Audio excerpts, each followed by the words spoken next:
आदाब, नमस्कार साथियों। अपराधी सिर्फ अपराध करने वाला ही नहीं होता है, बल्कि अपराधी उस व्यक्ति को भी कहा जा सकता है जो अपराधी को बचाने या उसको किसी भी तरह से डिफेंड करने की कोशिशें करता है। साथियों, आपने हाल ही में शर्मिष्ठा पनोली नामक युवती का एक मामला देखा होगा, जिसमें उसको कलकत्ता पुलिस ने गुड़गांव से गिरफ्तार किया और गिरफ्तार करने के बाद उसको पश्चिम बंगाल की कैपिटल राजधानी कोलकाता लेकर चली गई। पुलिस ने उसको कोर्ट में पेश किया और कोर्ट में पेश करने के बाद उसको जुडिशल कस्टडी में भेज दिया गया। साथियों, शर्मिष्ठा पनोली नामक युवती को कलकत्ता पुलिस ने किस आरोप में गिरफ्तार किया वो भी मैं आपको बता देता हूँ। शर्मिष्ठा पनोली इंस्टाग्राम पर वीडियो बनाया करती थी, लेकिन उसके ऊपर फॉलोअर्स बढ़ाने, रीच गेन करने का भूत सवार हो गया और वह ट्विटर पर चली आती है। जैसे ही साथियों वह ट्विटर पर आती है, ट्विटर पे आकर वो कभी सलमान खान, कभी शाहरुख खान टारगेट कर करके रीच गेन करती थी। लेकिन उससे भी उसको लगा कि ये रीच जो तुझे अभी मिल रही है या जो तेरे को फॉलोअर्स मिल रहे हैं वो काफ़ी नहीं है। इसलिए उस युवती ने पैगंबर हज़रत मोहम्मद सल्लल्लाहु अलैहि वसल्लम की शान में गुस्ताखी की, बेहुदगी से भरी टिप्पणियाँ की, जिसके बाद कई जगह उसके खिलाफ तहरीरें दी गई, लेकिन कहीं पर कोई एफआईआर दर्ज नहीं हुई।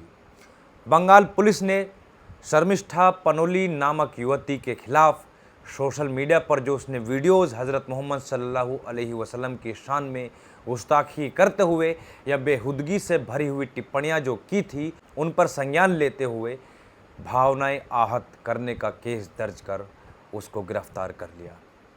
जैसे ही उसको गिरफ्तार किया गया, सोशल मीडिया पर वो लोग भी उस युवती के समर्थन में लिखने लगे जो हमेशा से फ्रीडम ऑफ स्पीच, अभिव्यक्ति की आज़ादी की लड़ाई के बारे में लिखते थे, बोलते थे और जगह जगह पर प्रदर्शन करते थे।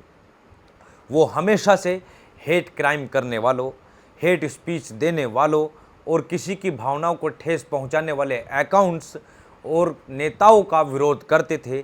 लेकिन यहाँ पर वो उस युवती के साथ में इसलिए दिखाई दिए क्योंकि उसने पैगंबर हज़रत मोहम्मद सल्लल्लाहु अलैहि वसल्लम की शान में गुस्ताखी और बेहुदगी से भरी टिप्पणियाँ की थी, इसलिए उसको बचाना लाजमी समझा। साथियों, उसको काफ़ी बचाने की कोशिशें की गई, उसके समर्थन में लिखा गया, कहा गया जब उस युवती ने टिप्पणियों के बाद जब माफ़ी मांग ली है तो उसकी गिरफ्तारी नहीं होनी चाहिए थी। यानी वो सीधा सीधा कह रहे थे कि अगर कोई अपराधी अपराध करके अगर माफ़ी मांग लेता है तो उसकी माफ़ी स्वीकार कर लेनी चाहिए और उस पर किसी भी तरह का संज्ञान नहीं लिया जाना चाहिए या उस पर किसी भी तरह की कार्रवाई की मांग नहीं करनी चाहिए।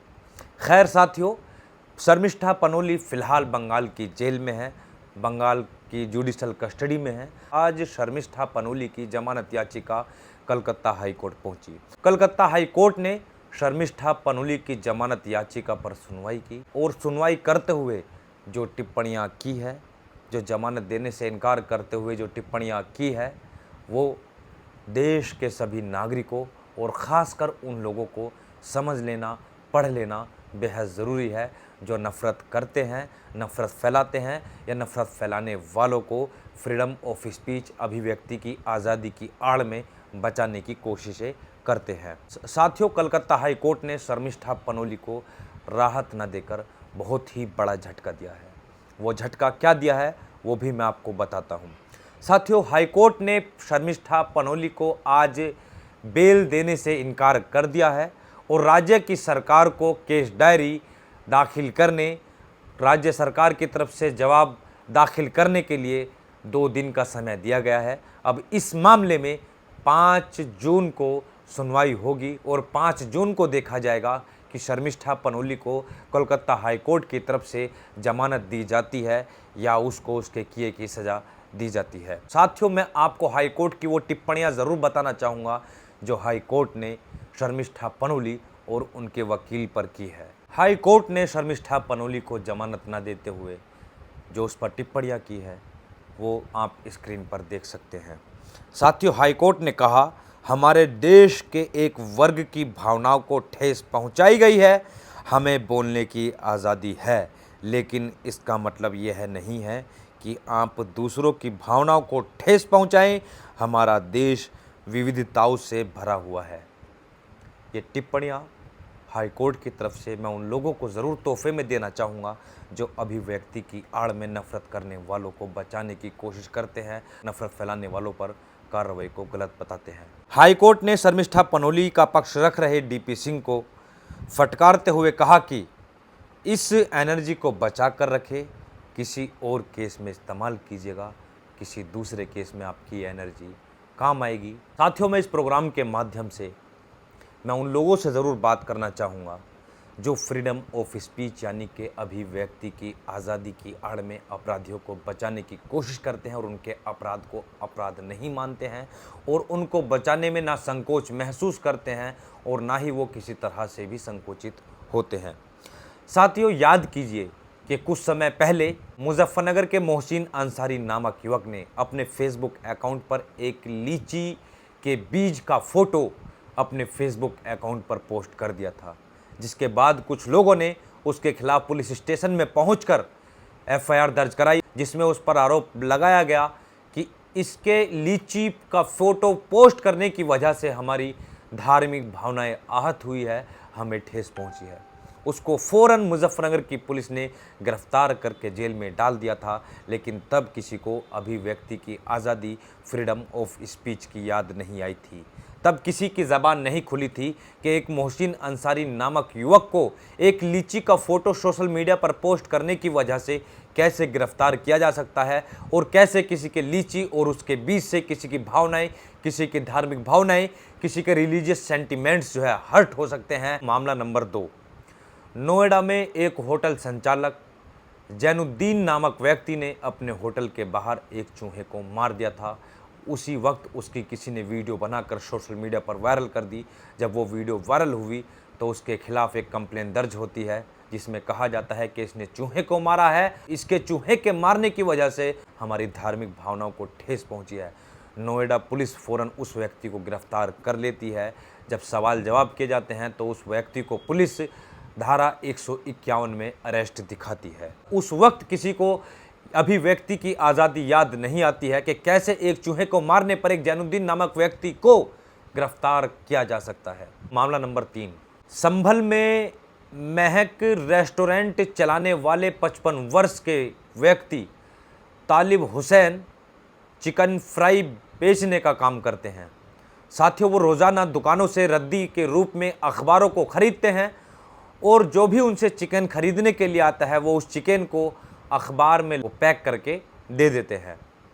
साथियों, एक दिन ये हुआ कि जब वो किसी दुकान से अखबार के रद्दियाँ खरीद कर लेकर आए तो उस अखबार के किसी पेज पर किसी फर्म, किसी कंपनी की तरफ से अपनी कंपनी के लिए प्रचार प्रसार किया गया था और उसमें साइड में किसी देवी देवता की मूर्ति भी लगाई गई थी। यानी किसी फर्म ने अखबार में ऐड निकलवाया और उस ऐड के साथ में देवी देवता की मूर्ति भी इस्तेमाल की थी। उसी वक्त उनके खिलाफ एक कंप्लेन दर्ज करवाई जाती है, जिसमें कहा जाता है कि ये देवी देवताओं की तस्वीर वाले अखबारों में नॉनवेज बेच रहा था, जिससे हमारी धार्मिक भावनाओं को ठेस पहुंची है, हमारे रिलीजियस सेंटिमेंट्स जो है हर्ट हुए हैं। को 55 वर्ष के तालिब हुसैन को फ़ौरन गिरफ्तार करके जेल भेज दिया और उस पर ना सिर्फ रिलीजियस सेंटिमेंट्स हर्ट करने के सेक्शंस लगाए गए, बल्कि तालिब हुसैन के खिलाफ धारा 307 भी लगाई जाती है। जब पुलिस से पूछा जाता है कि इसके खिलाफ धारा 307 क्यों लगाई गई है, तो पुलिस की तरफ से जवाब दिया जाता है कि इसने हम पर हमला किया था। यानी उस बुजुर्ग व्यक्ति को सिर्फ इस बुनियाद पर कि वो जिन अखबारों में चिकन लपेट कर जो है बेच रहा था, उन अखबारों में देवी देवताओं की तस्वीरें थी और जबकि उसमें उसका कोई कसूर नहीं था। वो अखबार दुकानों से रद्दी के रूप में खरीदता था और उन अखबारों में चिकन लपेट कर वो लोगों को सर्व करता था। इसी बुनियाद पर लेकिन उसको गिरफ्तार करके जेल में डाल दिया जाता है। उस वक्त किसी की ज़बान नहीं खुलती है, उस वक्त कोई वो व्यक्ति सामने नहीं आते हैं जो अभिव्यक्ति की आज़ादी की आड़ में अपराधियों को भी बचाने में संकोच नहीं करते हैं या खुद को ज़रा भी संकोचित महसूस नहीं होने देते हैं और अपराधियों को सिर्फ उस बुनियाद पर छोड़ने की अपीलें करते हैं कि उसने आरोप किया था, ठीक है, गलत है, लेकिन उसने बाद में माफ़ी मांग ली थी। तो साथियों, आप हमारे चैनल पर बने रहिएगा। मैं इस वक्त मैं आपसे ज़रूर आपकी राय कमेंट बॉक्स में ज़रूर लेना चाहूँगा, क्योंकि आपकी कमेंट्स मेरे लिए, मेरे चैनल के लिए बहुत महत्वपूर्ण हो सकती हैं।